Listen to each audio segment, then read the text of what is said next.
હું છું પરવીન પઠાણ અને ગુજરાતની વાત પ્રોગ્રામમાં તમારું સ્વાગત કરું છું। આજે આપણે આપણા આ પ્રોગ્રામમાં જાણીશું કે આપણા ગુજરાત રાજ્યમાં દિવસ દરમિયાન કઈ કઈ ઘટનાઓ બની છે અને કેવી રીતે બની છે, કયો છે સોશિયલ મીડિયાનો હોટ ટોપિક મુદ્દો, તે સમગ્ર જાણકારી વિસ્તારપૂર્વક આપણા આજના આ પ્રોગ્રામમાં આપણે નિહાળીશું। તો ચાલો જાણીએ અને નજર કરીએ શરૂઆતના મુખ્યના વિશેષ સમાચારો પર। ડ્રગ્સ માફિયાને માફક આવ્યો સૌરાષ્ટ્રનો દરિયો। કચ્છ બાદ હવે આ શહેરના દરિયાથી મળ્યા ડ્રગ્સના પેકેટ અને બીજી બાજુ ગજ્જુભાઈ ગજબના ભેજાબાજ નીકળ્યા। LOCL નું ઓઇલ ચોરાવા રચ્યું મોટું કૌભાંડ અને બીજી જગ્યાએ બિહાર રાજ્યના ગયા જિલ્લામાં આવેલા ડેલ્હા તાલુકામાં 50,000 રૂપિયાની લેતી દેતીમાં ડબલ મર્ડર કરી સુરત શહેરમાં ચોરી છુપેથી રહેવા આવેલા આરોપીના 2 સગા ભાઈઓને સુરત ક્રાઇમ બ્રાન્ચની ટીમે ઝડપી પાડ્યા હતા। અને બીજી બાજુ સ્વામિનારાયણ સંપ્રદાયમાં લંપટ સાધુઓ સામે કાર્યવાહીની માંગ સુરતમાં ઉઠી। સ્વામિનારાયણ સંપ્રદાયના લોકો કલેક્ટર કચેરીમાં એકઠા થયા હતા અને બીજી જગ્યાએ આ પ્રદેશ મહામંત્રી અને શિક્ષણવિદ એવા રાકેશ હીરપરાની આગેવાનીમાં વાલીઓ, વિદ્યાર્થીઓ અને આપના નગરસેવકોએ સુરત કલેક્ટરને આવેદનપત્ર પાઠવ્યું।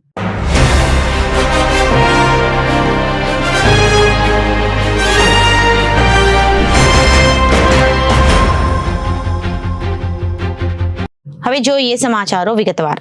કચ્છ અને દ્વારકાના દરિયાકાંઠેથી થોડા દિવસો પૂર્વે ડ્રગ્સના પેકેટો મળી આવ્યા હતા। ત્યારબાદ હવે પોરબંદરના દરિયાકાંઠેથી પણ ડ્રગ્સના પેકેટો મળી આવ્યા છે। પોરબંદર SOGની ટીમને પોરબંદરના દરિયાકાંઠેથી 7 પેકેટ ડ્રગ્સ મળી આવતા ચકચાર મચી જવા પામી હતી। સમગ્ર પોરબંદર જિલ્લાના દરિયાકાંઠે સર્ચ ઓપરેશન હાથ ધરવામાં આવ્યું છે। ગુજરાતને મળેલ લાંબા 1600 કિલોમીટર દરિયા કિનારાના જેટલા ફાયદાઓ છે તેની સામે અનેક પડકારો પણ રહેલા છે। દરિયાઈ માર્ગોનો દૂર કરવા ઉપયોગ કરી ભૂતકાળમાં ભારત વિરોધી પ્રવૃત્તિઓ પણ આ રસ્તે કરવાના અનેક પ્રયાસો પાડોશી દેશ દ્વારા કરવામાં આવ્યા છે, જે પ્રયાસોને આપણી સુરક્ષા એજન્સીઓ દ્વારા અવારનવાર નાકામ પણ કર્યા છે। છેલ્લા થોડા વર્ષોથી અરબી સમુદ્રના માર્ગે નશીલા પદાર્થોની હેરફેરના અનેક પ્રયાસો થયા છે અને હજારો કરોડના ડ્રગ્સના જથ્થા સાથે પાકિસ્તાની ઈરાની આરોપીઓ પકડાયા છે। ગત વર્ષે ઓગસ્ટ 2022માં પણ પોરબંદરના દરિયાકાંઠે બિનવારસી મારીઝુઆના હસીસ ડ્રગ્સના પેકેટ મળવાના 2 બનાવ સામે આવ્યા હતા। ત્યારબાદ ફરી એક વખત પોરબંદર સ્પેશિયલ ઓપરેશન ગ્રુપને પોરબંદરના ઓળેદરના દરિયાઈ કાંઠે તથા માધવપુર તથા કુચડીના દરિયાઈ કાંઠે બિનવારસી ડ્રગ્સના પેકેટો મળી છે। પોરબંદરના ઓળેદર દરિયાકાંઠે 5 ડ્રગ્સના પેકેટો તથા કુચડી અને માધવપુર દરિયાકાંઠેથી એક પોસ્ટ પેકેટ મળી આવ્યું છે। આ ડ્રગ્સના કુલ જથ્થાની અંદાજિત કિંમત ₹2 લાખ થાય છે। દરિયાકાંઠે આ રીતે બિનવારસી ડ્રગ્સના પેકેટો મળી આવતા પોરબંદર SOGએ સમગ્ર જિલ્લાના દરિયાકાંઠે સર્ચ ઓપરેશન હાથ ધર્યું છે। એકાદ વર્ષ પૂર્વ ઓગસ્ટ 2022માં કચ્છથી લઈ પોરબંદર તેમજ ગીર સોમનાથના દરિયાકાંઠે આ પ્રકારના નશીલા પદાર્થના પેકેટ મળવાના અનેક બનાવો સામે આવ્યા હતા।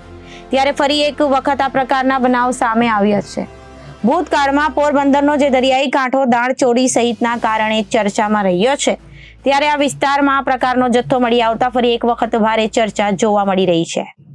દેશની પ્રતિષ્ઠા LOCL કંપનીમાં રાજસ્થાનના અલગ અલગ જગ્યાએથી પંચર કરી કરોડોની ઓઇલ ચોરીના ગુનામાં સંડોવાયેલા આરોપી સંજય કુમાર નવીનચંદ સોનીને મહેસાણા ખાતેથી તથા રમેશભાઈ વીરજીભાઈ વાછાણીને અમદાવાદ શહેર ખાતેથી ઝડપી પાડવામાં આવ્યા હતા।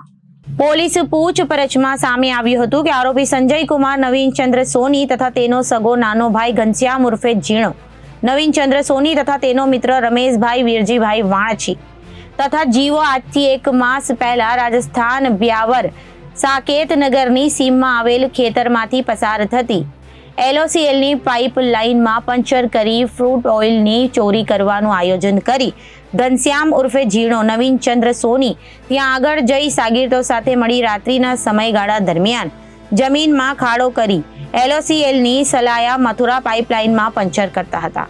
આ દરમિયાન કંપનીના કંટ્રોલમાં અલાર્મ વાગતા કંપનીના ગાર્ડ આવી પહોંચતા પોતાનો ભાઈ ઘનશ્યામ ઉર્ફે ઝીણો નવીનચંદ્ર સોની તથા શાગીરદો ત્યાંથી નાસી ગયા હતા। આ સિવાય 2022ના ડિસેમ્બર અથવા 2023ના જાન્યુઆરી માસમાં રાત્રિના સમયગાળા દરમિયાન રાજસ્થાન બ્યાવરના સીમમાંથી LOCLની પાઇપલાઇનમાં પંચર કરી 15 જેટલા ટેન્કરોમાં, જેમાં એક ટેન્કરમાં આશરે 24,000 લીટર કુલ 3,60,000 લીટર જેટલી 1 લીટરની 60 રૂપિયા લેખે અંદાજિત 2.16 કરોડના મત્તાનું ભરી રમેશભાઈ વીરજીભાઈ વાછાણીએ વેચાણ માટે હૈદરાબાદ ખાતે મોકલી આપ્યું હતું. આ દરમિયાન રસ્તામાં એક ટેન્કર MP ઇન્દોર ખાતે GST ડિપાર્ટમેન્ટમાં પકડાઈ ગયું હતું. આરોપીઓ ખેતર કે કોઈ આવવારું જગ્યામાંથી પસાર થતી ફૂડ ઓઇલના પાઇપલાઇન અંગેની માહિતી મેળવી તે પાઇપલાઇન અંગે સર્વે કરાતો હતો. તેના બાદ શાગીર્દો મારફતે પાઇપલાઇનની જગ્યાએ રાત્રિના સમયગાળા દરમિયાન આશરે 6 થી 7 ફૂટ જેટલા જમીનનો ઊંડો ખાડો ખોદી દેવાતા ફૂડ ઓઇલની પાઇપલાઇનમાં પંચર પાડવામાં આવતું. તેમજ ઇલેક્ટ્રિક વેલ્ડિંગ કરી તેમાં વાલ ફિટ કરી ટેન્કર મંગાવી ફૂડ ઓઇલના પાઇપલાઇનમાંથી શાગીર્દો મારફતે ઓઇલ ચોરી કરવાની મોડેસ ઓપરેન્ડી ધરાવે છે. વધુમાં આરોપી રમેશભાઈ વીરજીભાઈ વાછાણીએ મુખ્ય રિસીવર તરીકે કામ કરે છે. આરોપી પોતે ફૂડ ઓઇલ ચોરીના કૌભાંડ આચરતા આરોપીઓના સંપર્કમાં રહી પોતે ગુનાઓ આચરવા માટે જરૂરી સાધન સામગ્રી તેમજ ચોરી કરેલ ઓઇલની હેરફેર કરવા માટે જરૂરી વાહનો પૂરા પાડે છે અને આ ચોરેલા ઓઇલનો માલ 30 રૂપિયા લીટરની કિંમતે હૈદરાબાદ વેચાણ કરવા માટે મોકલી આપતો હતો અને માલના વેચાણ રૂપિયા આંગળીયા મારફતે બ્યાવર તથા અમદાવાદ ખાતે મંગાવતો હતો. આરોપી સંજય કુમાર નવીનચંદ્ર સોની તથા પકડવાનો બાકી આરોપી ઘનશ્યામ ઉર્ફે ઝીણો નવીનચંદ્ર સોની બંને સગા ભાઈઓ છે. તે બંને ભેગા મળી ઘણા સમયથી તેઓના શાગીર્દો સાથે ભેગા મળી આયોજન બુદ્ધ ફૂડ ઓઇલની પાઇપલાઇનમાં પંચર કરીને ચોરી કરતા હોય છે અને પાઇપલાઇનમાં પંચર કરીને ચોરી કરતા આવ્યા પણ હોય છે.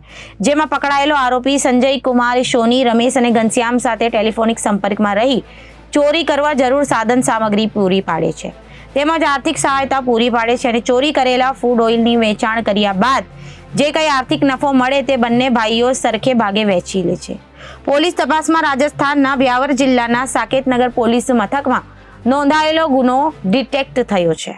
બિહાર રાજ્યના ગયા જિલ્લામાં આવેલા ડેલ્હા તાલુકામાં 50,000 રૂપિયાની લેતી દેતીમાં ડબલ મર્ડર કરી સુરત શહેરમાં ચોરી છુપેથી રહેવા આવેલા આરોપી 2 સગા ભાઈઓને સુરત ક્રાઇમ બ્રાન્ચની ટીમે ઝડપી પાડ્યા હતા. સુરત ક્રાઇમ બ્રાન્ચની ટીમે પાંડેસરા વિસ્તારમાંથી આરોપી અનંતકુમાર ભીખુદાસ ઉંમર 23 વર્ષને અભિષેક કુમાર ઉર્ફે બાબુ ભીખુદાસને ઝડપી પાડ્યા હતા. આરોપીઓ બિહાર ડેલ્હામાં ફાસ્ટ ફૂડની લારી ચલાવતા હતા. સુરત ક્રાઇમ બ્રાન્ચની ટીમે પાંડેસરા વિસ્તારમાં આરોપી અનંતકુમાર ભીખુદાસ અને અભિષેક કુમાર ઉર્ફે બાબુ ભીખુદાસને ઝડપી પાડ્યા હતા. આરોપીઓ બિહાર ડેલ્હામાં ફાસ્ટ ફૂડની લારી ચલાવતા હતા, જેઓના ધંધા અર્થે રવિકુમારે 50,000 રૂપિયા ઉછીના આપ્યા હતા. જે રૂપિયા લેવા માટે રવિકુમાર અને તેનો મિત્ર પ્રિન્સ કુમાર આરોપીઓ પાસે ગત 3 જૂન 2024ના રોજ સાંજે 6:30 વાગ્યે તે વખતે બંને આરોપીએ સાથે તેઓની રૂપિયા બાબતે બોલાચાલી થતા બંને આરોપીઓએ ચાકુ વડે હુમલો કરી બંને જણાની હત્યા કરી હતી અને તેમની માતા સાથે મકાન ખાલી કરીને વતનથી ભાગી ગયા હતા. મિત્રને પૈસા ઉછીના આપ્યા હતા, પરંતુ વારંવાર ઉઘરાણી કર્યા બાદ પણ તેમને ભરત આપતો ન હતો. સગા ભાઈઓ દ્વારા તીક્ષ્ણ હથિયાર વડે રવિ અને પ્રિન્સને છાતીના ભાગે, ગળાના ભાગે તેમજ શરીરના અન્ય ભાગે ઈજાગ્રસ્ત કરી જીવલેણ હુમલો કર્યો હતો. પોતાની ઓળખ છુપાવવાનો તેમણે પ્રયાસ કર્યો હતો. જોકે બાતમીના આધારે ક્રાઇમ બ્રાન્ચે બિહાર પોલીસનો સંપર્ક કરીને આ બંને ભાગી આવેલા આરોપીઓની વિગત પ્રાપ્ત કરી લીધી હતી. ક્રાઇમ બ્રાન્ચ દ્વારા બંને આરોપીઓને ઝડપી પાડી બિહાર પોલીસને માહિતી આપી હતી. સ્વામિનારાયણ સંપ્રદાયમાં લંપટ સાધુઓ સામે કાર્યવાહીની માંગ સુરતમાં ઉઠી છે. સ્વામિનારાયણ સંપ્રદાયના લોકો કલેક્ટર કચેરીમાં એકઠા થયા હતા. સુરતમાં સ્વામિનારાયણ સિદ્ધાંત હિત રક્ષક સમિતિ દ્વારા કલેક્ટરને આવેદનપત્ર આપવામાં આવ્યું હતું. સ્વામિનારાયણ સંપ્રદાયમાં લંપટ સાધુઓ સામે કાર્યવાહી કરવાની માંગ સુરતમાં ઉઠી છે. સ્વામિનારાયણ સંપ્રદાયના લોકો કલેક્ટર કચેરીમાં એકઠા થયા હતા. સુરતમાં સ્વામિનારાયણ સિદ્ધાંત હિત રક્ષક સમિતિ દ્વારા કલેક્ટરને આવેદનપત્ર આપવામાં આવ્યું. સ્વામિનારાયણ સંપ્રદાયના લંપટ સાધુ સેક્સ કાંડનો વિરોધ સુરતમાં જોવા મળ્યો હતો. આવા સાધુઓને સંપ્રદાયમાંથી દૂર કરવામાં આવે એવી માંગણીઓ સાથે કલેક્ટર કચેરીમાં હરિભક્તો એકઠા થયા હતા. જિલ્લા કલેક્ટરને આવેદનપત્ર આપીને રજૂઆત કરવામાં આવી હતી. નોતમ સ્વામીને ભગાવો, સંપ્રદાયનું બંધારણ બચાવો, લંપટ સાધુને ભગાવો અને સંપ્રદાય બચાવો, કુકરની સાધુને ભગાવો અને સનાતન હિન્દુ ધર્મ બચાવોના બેનરો સાથે વિરોધ નોંધાવવામાં આવ્યો હતો. ફરી એકવાર સ્વામિનારાયણ સંપ્રદાયમાં એટલે ભગવાનના વેશમાં જે કૃત્ય આચર્યું હતું ને તેને જ લઈને જે પ્રકારનો વિરોધ છે તે જોવા મળી રહ્યો છે અને મંદિરની સંપત્તિ પ્રાઇવેટમાં જતી અટકાવી દેવાનો પક્ષ સાર્થિક કરી બતાવો અને કુકર્મી સાધુ ભગાવો સનાતન હિન્દુ ધર્મ બચાવો સાથેના જે પ્લે કાર્ડ છે તે દર્શાવીને વિરોધ કરી રહ્યા છે ત્યારે અહીંના કેટલાક લોકો સાથે વાત કરીશું. શું કહેશો, શા કારણે હરિભક્તો આટલી મોટી સંખ્યામાં આવ્યા? અમારા સનાતન ધર્મ ઉજ્જવળ સંપ્રદાયને વિશે આ જે લંપટ સાધુઓએ જે આ વેદક દુષ્કર્મ એવા આચર્યા છે, ધર્મને અમારે લાંછન લાગે એવું કાર્ય કર્યું છે. જે એવા કાર્ય કરવાથી અમારા હરિભક્તોને પણ શરમ અનુભવવી પડે છે એવા તો કાર્ય કરી રહ્યા છે. અને આ બધા સ્ત્રી ધનના ત્યાગી થઈ અને આ નવતમ ને આ હરજીવન અને ભગવત પ્રસાદ ને આ બધા કલંકિત કાર્યો કર્યા છે. એટલે 1500 કરોડની પ્રોપર્ટી અને સંપત્તિ રાખીને સ્ત્રી ધનને ત્યાગીને શું જરૂર છે? જે સંપ્રદાયને બદનામ કરવા ઊભા થયા છે તો એવા સાધુને, એવા લંપટ સાધુને અહીંથી ભગાવો અને અમારા સંપ્રદાયના ઉજ્જવળ ભવિષ્ય માટે, ઘડતર માટે અમે બધા એક થઈને લડવા માટે આવ્યા છીએ. તો અમારી આ માંગ પૂરી કરો અને અમે જે આ લઈને આવ્યા છીએ એ અમારી માંગને પૂરી કરો. અને અહીંયા લોકો જે બધા એકઠા થયા છે એનું પણ બધાએ સાંભળે અને ધર્મ વિરુદ્ધ કાર્ય થઈ રહ્યા છે એની સામે બધા અમે ઝુંબેશ ઉપાડીએ છીએ. તો અમે બધા એકતા થઈ અને આ લોકોને બધાને સંપ્રદાયમાંથી બહાર ભગાડવા માટે તત્પર થઈ. તો અમે અહીંયા જે કામે આવે છે કલેક્ટરમાં એ લોકો પણ અમારે સાથ દે, અમને આ કાર્યમાં સફળતા દે, અમને સાંભળે. આવેદનપત્ર જે આવે અને અમને સાંભળે. આમાં જ્યાં લંપટ સાધુઓને આમાંથી હાંકી કાઢવાના છે એ અમે કટિબદ્ધ છીએ અને એની જરૂર છે અમને સપોર્ટ કરે. સાધુઓની ઘટના એવી વારંવાર બને છે છતાં પણ કોઈ નક્કર પરિણામ નથી આવતું. શા કારણે? મોટા ભાગે જોવા જઈએ તો સાધુની આ ઘટના પહેલી અનેક બાળકો હોય કે મહિલાઓ સાથેની ઘટના, એમાંય અંદરો અંદર બધા મળી ગયેલા છે. કોઈનું જ્યારે પણ આ બહાર નીકળે છે ત્યારે લોકો કોઈને એમ કહે છે કે એ લોકો નાનો માણસ બોલા તો કે એ તો બનાવીને કરે છે. હવે શું તમે જોવો તો તમને બનાવેલું લાગે છે? અમે હકીકત જે જાહેર કરીએ છીએ પણ એ લોકો સત્તાને આધારે એમ કહે છે કે અમે આમ છે તેમ છે એટલે સાંભળવા તૈયાર નથી.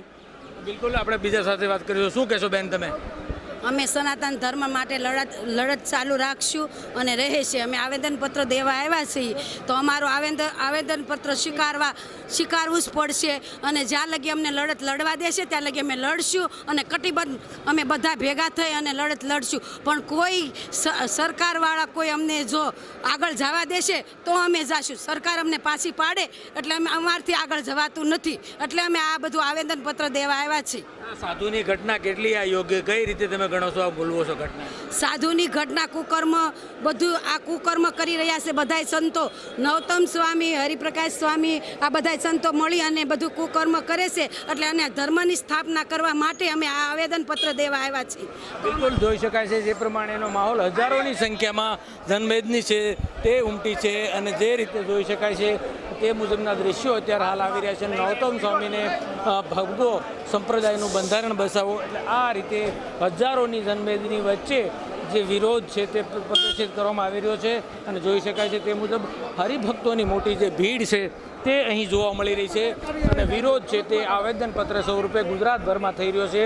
ત્યારે અહીં જે પ્રકારે વિરોધ દેખાઈ રહ્યો છે ત્યારે કેટલાક લોકો સાથે વાત કરીશું. શું કહેશો, વિરોધ જે રીતે કરી રહ્યા છો? આવેદનપત્ર શા માટે આપી રહ્યા? અમે આવેદનપત્ર અમારે સ્વામિનારાયણ સંપ્રદાયમાં જે ઘણા વર્ષોથી આજે બધી ચાલી રહી છે, જે બાવાઓ લંપટ સાધુઓ જે કાળા કર્મો કરી રહ્યા છે એના વિરુદ્ધમાં અમે આવેદનપત્ર અપાવ્યા છે. બિલકુલ, શું કહેશો, શું માંગણી છે કે એટલી મોટી સંખ્યામાં હરિભક્તો આવ્યા? સાહેબ, અમારી એક જ માંગણી છે કે લંપટ સાધુઓ સ્વામિનારાયણ સંપ્રદાયને વગોવી રહ્યા, બદનામ કરી રહ્યા છે, એને દૂર કરવા છે. બસ, અમારી બીજી કોઈ માંગણી નથી. અમારે સત્તા નથી જોતી. આ ઘટના પહેલી નથી પણ આ રીતે સાધુ જે પ્રકારના વારંવાર દ્રશ્યો તમારી મારી સામે આવે એટલે એના માટે જ અમે એક સ્વામિનારાયણ સિદ્ધાંત હિતરક્ષક સમિતિ બનાવી છે કે આ લોકોની પાછળ પડીને આને સંપ્રદાયમાંથી સડો દૂર કરવો. ગુજરાતભરમાં વિરોધ છે, હવે કઈ રીતે આ સાધુની વિરુદ્ધ કાર્યવાહી કરાય? ગુજરાતભરમાં આખો વિરોધ છે સાધુનો, કઈ રીતે હવે તમારું કામ કરે? હવે અમે છે ને 5-10 જોડી ગાડીમાં કપડાં લઈને ફરશું ને ભાળી જાવું કે એને ખરાબ ધંધા કર્યા એને હેઠો ઉતારીને ધોળા કપડાં પહેરાવીને કાઢી મૂકશું. બિલકુલ, તો જોઈ શકાય છે જે મુજબના વિરોધ છે તે યથાવત જોવા મળી રહ્યો છે અને ગુજરાતભરમાંથી બીજી બધું હરિભક્તો જે મહિલા સહિત મોટી સંખ્યામાં મોરચો લઈને કલેક્ટર કચેરી ખાતે આ પ્રમાણેના દ્રશ્યો સામે આવી રહ્યા છે અને એક જ જે લંપટ સ્વામી સાધુને ભગાવો સંપ્રદાય બસાવો તે રીતની વાત લઈને હરિભક્તો અત્યારે હાલ જોવા મળી રહ્યા છે અને જે રીતે માંગણી છે અને ગુજરાતભરમાં વિરોધ થઈ રહ્યો ત્યારે સુરતમાં હજારોની જનમેદની છે તે લંપટ સાધુ વિરુદ્ધ કાર્યવાહી કરવાની માંગ કરી છે. સહયોગી પરેશ રાઠોડ સાથે અરવિંદ રાઠોડ, જનાદેશ ન્યૂઝ, સુરત। આપ જાણો જ છો કે ભારતમાં મોટા ભાગની પ્રજા મધ્યમથી અને ગરીબ વર્ગમાં આવે છે। મધ્યમ અને ગરીબ વર્ગની પ્રગતિ માટે શિક્ષણથી મોટું કોઈ સાધન હોતું નથી અને એટલા માટે જ ભારતના દરેક માતા પિતા ઈચ્છે છે કે પોતાના દીકરા દીકરી સારું અને ઉચ્ચ શિક્ષણ મેળવે, પણ વાલીઓનું બીજું દુર્ભાગ્ય એ છે કે દેશમાં સરકારી કોલેજની સંખ્યા જરૂરિયાતના પ્રમાણમાં અત્યંત ઓછી છે। ખાનગી કોલેજોની સંખ્યાઓ દિવસે ને દિવસે વધે છે, પણ સરકારી કોલેજોની સંખ્યા કે સીટો વધતી નથી, કારણ કે ખાનગી કોલેજો દ્વારા લેવાતી લાખો કરોડોની ફીથી નેતાઓને અને સંચાલકોના ઘર ચાલે છે। સરકારી કોલેજમાં એડમિશન મેળવવા માટે વિદ્યાર્થીઓ દિવસ રાત તનતોડ મહેનત કરે છે અને વાલીઓ કોચિંગ સેન્ટરોમાં મસમોટી ફી ભરે છે। અત્યાર સુધી એવું જોવામાં આવતું હતું કે સરકારી ભરતીની પરીક્ષાઓના ગોટાળાઓ સામે આવતા હતા, પણ આ વખતે તો નીટ, યુજી જેવી પરીક્ષાઓમાં પણ ગોટાળાઓ થયા છે। અતિ ગંભીર બાબત છે। આ સમગ્ર ઘટનામાં અનેક શંકાના બિંદુઓ છે, જે અલગ અલગ સમાચાર પત્રો, ચેનલો અને સોશિયલ મીડિયાના માધ્યમથી વિદ્યાર્થીઓએ, વાલીઓએ અને શિક્ષણવિદોએ ઉઠાવ્યા છે। પરીક્ષાના રજીસ્ટ્રેશનની તારીખ વારંવાર લંબાવવી, પરિણામ અગાઉ જાહેર કરી દેવું, પ્રશ્નપત્રમાં છબરડાઓ, OMR જવાબ પ્રશ્નપત્રના ગોટાળાઓ, રેન્કિંગમાં ગોટાળાઓ, ગ્રેસ માર્ક્સ આપવામાં ગોટાળાઓ વગેરે જેવી અનેક ગંભીર ક્ષતિઓ આ ઘટનામાં સામે આવી છે, જે દર્શાવે છે કે આ માનવીય ભૂલો નથી, પણ જાણી જોઈને કરાયેલો એક ગંભીર ગુનો છે। જે દિવસે પરીક્ષા હતી એ જ દિવસે બિહારમાં નીટનું પેપર લીક કરનારાઓની ધરપકડ કરાઈ હતી અને FIRમાં સ્પષ્ટ ઉલ્લેખ છે કે પટનાની હોસ્ટેલ અને હોસ્ટેલમાં અનેક વિદ્યાર્થીઓને અગાઉથી જ પ્રશ્નપત્ર મળી ગયું હતું। આ પ્રશ્નપત્ર આ ટોળકી પાસે કેવી રીતે પહોંચ્યું? એક સાથે 67 વિદ્યાર્થીઓને 720માંથી 720 માર્ક્સ કેવી રીતે મળી શકે? આ 67માંથી ઘણા બધા વિદ્યાર્થીઓ તો એક જ સેન્ટરના છે। આ પરીક્ષામાં સાચા જવાબ બદલ 4 ગુણ મળે છે અને ખોટા જવાબ બદલ 1 ગુણ કાપી લેવામાં આવે છે, તો કોઈ વિદ્યાર્થીઓને 718 કે 719 ગુણ કેવી રીતે મળી શકે છે? ગોધરામાં આનાથી પણ વધુ આશ્ચર્યજનક ઘટના બની છે। અહીં વ્યવસ્થા એવી છે કે પૈસાના આધારે આખું સેન્ટર વેચાઈ ગયું છે। નીટનું પરીક્ષા કેન્દ્ર ગોધરાની જલારામ સ્કૂલમાં હતું। આ સેન્ટરમાં 30 વિદ્યાર્થીઓની ખોટી રીતે પરીક્ષા આપવામાં આવી હતી। અહીં માત્ર ગુજરાતના સ્થાનિક વિદ્યાર્થીઓ જ નહીં, પરંતુ મહારાષ્ટ્ર, ઓરિસ્સા, બિહાર અને ઝારખંડ જેવા રાજ્યોના વિદ્યાર્થીઓ પણ અહીં આવ્યા હતા। હવે કોઈ પણ વિદ્યાર્થી પોતાનું રાજ્ય છોડીને ગુજરાતના ગોધરામાં આવેલા આ કેન્દ્ર પર જઈને પરીક્ષા શા માટે આપવા આવે? જો ગોધરાના એક સેન્ટર પર આ સેટિંગ થઈ શકે તો આ સેટિંગને દેશના કોઈ પણ સેન્ટરમાં પણ થઈ શકે છે। આવો તો અસંખ્ય વ્યાજબી અને તાર્કિક સવાલો આ પરીક્ષાના આયોજન અને પરિણામ ઉપર ઊભા થઈ રહ્યા છે। આ ઉપરાંત નાટા દ્વારા જેટલી પરીક્ષાઓ લેવાય છે એમાં પણ દર વર્ષે કંઈક ને કંઈક ગેરરીતિઓ સામે આવે છે। ટેકનિકલ એરર, છેલ્લી ઘડીએ પરીક્ષાનું સેન્ટર બદલી નાખવું, પરીક્ષા અલગ અલગ વિષયની અને એમાં પેપર અલગ અલગ વિષયનું આવવું વગેરે જેવી ગેરરીતિઓ હવે જગજાહેર જ છે, જે બતાવે છે કે આટલી ગંભીર અને મોટી પરીક્ષાનું આયોજન કરવા માટે નાટા સક્ષમ નથી। આથી સમગ્ર દેશના વાલીઓ અને વિદ્યાર્થીઓ વતી માંગણી કરવામાં આવી હતી। મારું નામ નેન્સી પટેલ છે। આવેદનપત્ર એટલા માટે આપવું પડે છે કે મારી જેમ ઘણા વિદ્યાર્થીઓએ સેકન્ડ અટેમ્પ્ટ, થર્ડ અટેમ્પ્ટ મહેનત કરીને આ વર્ષે નીટ એક્ઝામ આપી હતી। ગયા વર્ષે જેટલા માર્ક્સ આવ્યા હતા એટલા ને એટલા માર્ક્સ આ વર્ષે લાવીએ તો તમે રેન્ક જોશો તો એટલું કટ ઓફ આવી ગયું છે। એનું એક જ રીઝન છે, પેપર લીક થયું છે, ગ્રેસિંગ માર્ક્સ આપ્યા છે, ઘણાને OMR નથી મળી, કેટલો બધો ગફલો થયો છે, એનો કોઈ જ જવાબ નથી આપતી NTA। બધા જ બાળકો અત્યારે ન્યાય માગે છે જે મહેનત કરીને માર્ક્સ લાવે છે, એમની ડ્રીમ કોલેજ આ વખતે નથી મળે એમ। ઘણાને 600+ માર્ક્સ આવી ગયા છે તો બી એમને ગવર્મેન્ટ કોલેજ મળે એમ નથી। તો અમારી એક જ માંગણી છે કે તમે ફરીથી એક્ઝામ લો અને અમારા જેવા બાળકોને ન્યાય આપો। અનેક વખત આવી ઘટના બની છે, સરકાર આ રીતે ધ્યાન નહીં આપે તો હવે કઈ રીતે વિદ્યાર્થીઓનું શું? હા, ઘણી વાર આવું બન્યું હશે, પણ આ વર્ષે તો કંઈક વધારે જ થઈ ગયું છે। આપણા ગુજરાતના ગોધરા સેન્ટરમાં બી આવી રીતે પેપર લીક થયું છે, બાળકોને માર્ક્સ આપી દીધા છે 650, ગ્રેસિંગ માર્ક્સ આપ્યા છે। તો આવી રીતે થતું રહેશે તો આગળ બાળકોના ભવિષ્યનું શું? સરકારને જોવું પડશે અને જાગવું પડશે બાળકો માટે। આવેદન અત્યાર સુધી એવું થતું હતું કે ભરતી પરીક્ષાઓના પેપર ફૂટવાના સમાચારો ગુજરાતમાં આવતા હતા। ભરતી પરીક્ષાઓમાં પેપર ફૂટવા પણ ગંભીર બાબત છે, પણ આ તો 12માની પરીક્ષા પછી નીટ, જેની સાથે ભારતના 23 લાખ પરિવારોનું ભવિષ્ય જોડાયેલું છે, એ પરીક્ષાના પેપર ફૂટી જવા એ તો ખૂબ જ દુઃખદ અને એકદમ પીડાદાયક બાબત છે. કારણ કે આ નીટની પરીક્ષા માટે વાલીઓ લાખો રૂપિયાનો ખર્ચો કરે છે, વિદ્યાર્થીઓ લોહીનું પાણી કરે છે, 18 કલાક મહેનત કરે છે. આજે જેના ઘરમાં 11-12માં અભ્યાસ કરતું બાળક હોય આ પીડાને સમજી શકશે. એ એટલા માટે મહેનત કરે છે કે એને સરકારી કોલેજમાં એડમિશન મળે તો એના બાપાએ, એના પિતાએ કરોડો રૂપિયાની ફી ખાનગી કોલેજોને ભરવી ન પડે. પણ એ જ પરીક્ષાનું જો પેપર લીક થઈ જતું હોય તો બાળકો અને વાલીઓ કઈ સિસ્ટમ ઉપર ભરોસો કરશે? આજે 67 બાળકો એવા છે કે જેને 720માંથી 720 માર્ક આવ્યા. આ એનટીએ છે 10 દિવસ અગાઉ રિઝલ્ટ જાહેર કરી દે છે. ગોધરામાં 30 લાખ રૂપિયા લઈને પૈસામાં સેન્ટરમાં બાળકોને એડમિશન આપવાની પ્રોસેસ થાય છે. બિહારમાં લાખો રૂપિયા લઈને પેપર ફોડી દેવાય છે. તો વાલીઓ ક્યાં જશે? ગરીબ માણસ પાસે શિક્ષણ સિવાય કોઈ સહારો હોતો નથી. જો આ પેપર પણ ફૂટી જશે તો વાલીઓ, આ મધ્યમ વર્ગ, આ ગરીબ વર્ગ ગરીબીમાંથી બહાર કઈ રીતે આવશે? આજે દરેક વિદ્યાર્થીનું સપનું હોય કે પોતે ડૉક્ટર બને, સારો ડૉક્ટર બને. જ્યાં સુધી એને સરકારી કોલેજમાં સસ્તા ફીમાં એડમિશન નહીં મળે તો કેવી રીતે ભણશે? તો અમે આ મુદ્દે આવેદનપત્ર માટે આપવા આવ્યા છીએ કે નીટની પરીક્ષા ફરીથી લેવાય, આ એનટીએ પાસેથી પરીક્ષાનું કામ છીનવી લેવામાં આવે, આ ગોટાળો જેણે કર્યો છે એના ઉપર દાખલારૂપ કાર્યવાહી કરવામાં આવે, જેથી ભવિષ્યમાં બાળકોના ભવિષ્ય સાથે કોઈ આવી ચેડા કરવાની હિંમત ના કરે. હવામાન વિભાગની વરસાદની આગાહી વચ્ચે સુરત શહેરમાં આજે વહેલી સવારથી જ વાદળછાયું વાતાવરણ જોવા મળી રહ્યું છે. ત્યારે પીપલોદ સહિતના વિસ્તારોમાં છૂટો છવાયો વરસાદ વરસ્યો હતો. જો કે વાતાવરણમાં આવેલા અચાનક પલટાથી શહેરમાં ઠંડક પ્રસરી ગઈ હતી, જેને કારણે ભારે ગરમીમાં હેરાન થતા શહેરીજનોને થોડી રાહત મળી છે. શહેરમાં આજે સવારથી વાદળછાયું વાતાવરણ જોવા મળી રહ્યું છે. ત્યારે પીપલોદ સહિતના વિસ્તારોમાં હળવો વરસાદ વરસ્યો હતો. હળવા વરસાદને કારણે વાતાવરણમાં ઠંડક પ્રસરી ગઈ હતી. આ સાથે જ સવારે સ્કૂલ અને નોકરી પર જતા લોકોને મુશ્કેલીનો સામનો કરવો પડ્યો હતો. જ્યારે હવે રેનકોટ અને છત્રી કાઢવી પડે તેવી સ્થિતિનું નિર્માણ થઈ ગયું છે. હવામાન વિભાગે આગામી 3 દિવસ સુરત સહિત દક્ષિણ ગુજરાતમાં ગાજવીજ સાથે હળવાથી મધ્યમ વરસાદની આગાહી કરી છે, જેને લઈને શહેરમાં વરસાદી વાતાવરણ જામશે એવું અનુમાન છે. હાલમાં ગુજરાત અને મહારાષ્ટ્રમાં વરસાદ લાવતી cyclonic upper air circulation system સક્રિય થઈ છે, જેને કારણે આગામી 3 દિવસ વરસાદી માહોલ રહેશે. વરસાદ લાવવા સ્થાનિક પરિબળોનો પણ ભાગ હવામાન વિભાગની સેટેલાઇટ ઇમેજ મુજબ હાલમાં દેશના પૂર્વે છેડે બંગાળ, ઓરિસ્સાથી લઈને પશ્ચિમમાં મધ્ય અને દક્ષિણ ગુજરાત સુધી વાદળો ઘેરાયેલા છે, જેને કારણે આગામી 3 દિવસ સુરત સહિત દક્ષિણ ગુજરાતમાં વરસાદી માહોલ જામવાની સંભાવના જોવા મળી રહી છે.